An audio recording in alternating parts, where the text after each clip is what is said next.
The sun had barely started to rise over the barren desert, painting the sky with streaks of pink and gold. But the heat already pressed down on us like an invisible weight. I sat in the back seat, my son clinging to my arm, his small fingers trembling. As my parents' car raced down the cracked asphalt, I had thought that this road trip, forced by them under the guise of a family bonding experience, would be at least tolerable. I had been wrong. My father's face, twisted with irritation and superiority, glanced in the rearview mirror as if I weren't even there, as if my existence was a mistake he had to tolerate for my mother's sake. My mother, sitting beside him, smirked with that cold, sharp edge in her voice she always reserved for humiliation. "Leeches need to learn to crawl," she said casually, tossing the words like stones that sank straight into my chest. I froze, my heart thudding, as my son's wide eyes searched mine for reassurance, unaware that we were about to be abandoned. The car screeched to a halt on a patch of sand so dry it cracked under our shoes the moment they forced us out. My father's hand shoved me and my son toward the barren landscape, and I stumbled, shielding my child from the sudden shove. "Go on, crawl," he spat. "Learn your place." My mother laughed, the sound cruel, brittle, and echoing across the emptiness, like a taunt from the universe itself. I could feel the humiliation burning inside me, a fury coiling tight in my chest as I held my son close, shielding him from the eyes of the world even though no one else was there to witness the atrocity. I knew this memory would haunt us forever. The desert stretched endlessly, nothing but sand, cacti, and the distant shimmer of a mirage that promised relief but offered none.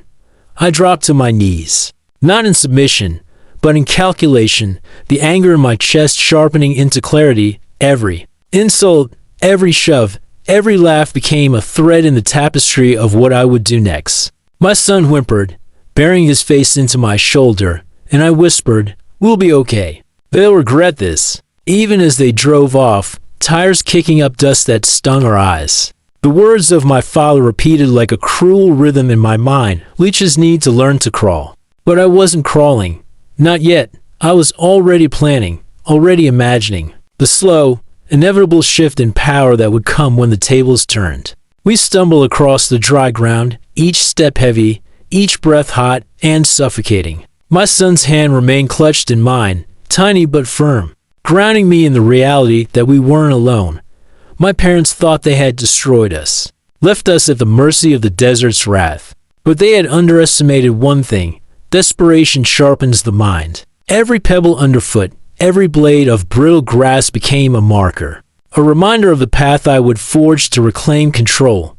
I scanned the horizon, seeking any sign of life, any road, any shadow of hope, and in that moment, amidst the harshness of their cruelty, I felt the first flicker of my revenge ignite. Hours passed, or maybe minutes, it was impossible to tell. The sun rose higher, and my skin burned under its gaze, but my resolve hardened with every step. My son grew tired, and I carried him part way, holding him close and whispering stories of a life beyond this betrayal. Stories where leeches don't survive, stories where the helpless rise and the cruel pay. I refused to show my fear, knowing that every ounce of my control was vital not just for me, but for the child who depended on me to survive, to grow, to learn that being small in a moment of weakness doesn't mean you remain small forever. By the time evening approached, casting long shadows across the dunes, I had devised my plan.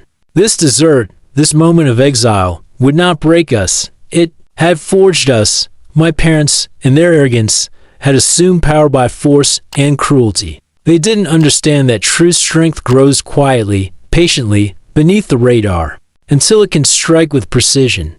My son's tired eyes, his small hand still in mine, reminded me that vengeance would not be sudden chaos. It would be calculated, poetic, unrelenting. As night fell, the desert cold seeping into our bones, I lay under the stars, plotting, watching, waiting. The memory of their cruel words, their harsh laughs, the final slam of the car door behind us, it would all become fuel. I would make them pay, not in immediate fury, but in the slow, inevitable unraveling of everything they thought they controlled. And my son would watch, learning the art of resilience, the quiet joy of survival, and the sweet satisfaction of poetic justice. Days later, I appeared back at their neighborhood, calm, composed, and dressed sharply, far removed from the desperate figure they thought they had left to rot in the desert.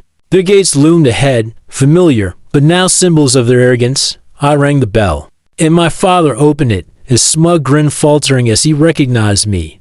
"What are you doing here?" he barked, feigning authority, though a flicker of unease danced in his eyes. My mother hovered behind him, clutching her pearls, trying to appear unaffected. But the tension in her shoulders betrayed her. I smiled slowly, letting the moment stretch, letting them feel a fraction of the panic they had imposed on me. "I came to check on my home," I said, voice steady, controlled. "Funny thing, it seems the locks have changed."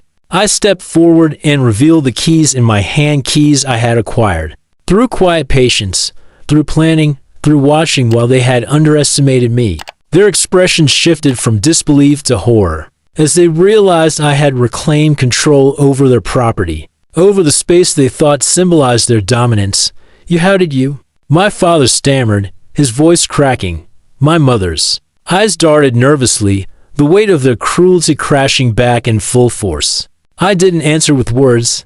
I let their fear do the speaking. The gates, now firmly in my hands, were the first reminder of their loss, the first taste of the consequences of underestimating me. I led my son beside me, his tiny hand gripping mine, and watched them stumble over their words, their pride evaporating in the desert of their own making. "You left us to teach you a lesson," my father whispered, voice trembling. You have no right." I survived. I interrupted, my voice calm but sharp. "And now, it's your turn to learn a lesson. Not in sand, not in humiliation, but in loss. The world doesn't owe you power. It just gives you the chance to be wise enough not to squander it." Their faces turned pale as the full weight of their actions settled in. I had walked out of the desert, yes, but I had also walked into their lives as a force they could no longer ignore.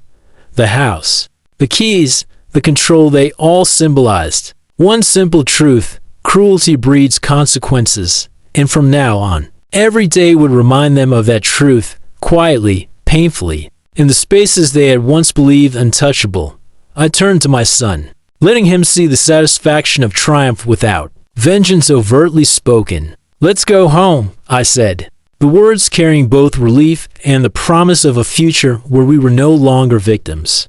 Behind us, their protests fell silent, absorbed by the knowledge that their power had been stripped away, not by shouting, not by anger, but by quiet, unwavering resilience. And that was the kind of revenge that could never be undone. Before walking away, I left one last message, neatly printed and placed where only they would see: everything you claimed you valued can be lost. Never forget what you did to your family. My father's hands trembled as he held the paper. My mother's eyes filled with shame, and their arrogance had finally cracked. Neighbors peeked from windows, curious at the tension radiating from the house. Whispers spread quickly. My parents' cruel reputation had caught up to them, and now everyone could see that their child, the one they mocked and abandoned, had returned stronger than ever. I spent a moment gazing at the house, the walls that had once been a cage, now a symbol of triumph. My son tugged at my sleeve, reminding me that the world outside awaited us, full of promise. I smiled, knowing that every lesson they had tried to teach through fear was now a lesson they were forced to learn themselves. The sun dipped low, casting long shadows across the property. My parents stood frozen, a living reminder of what happens when cruelty meets persistence.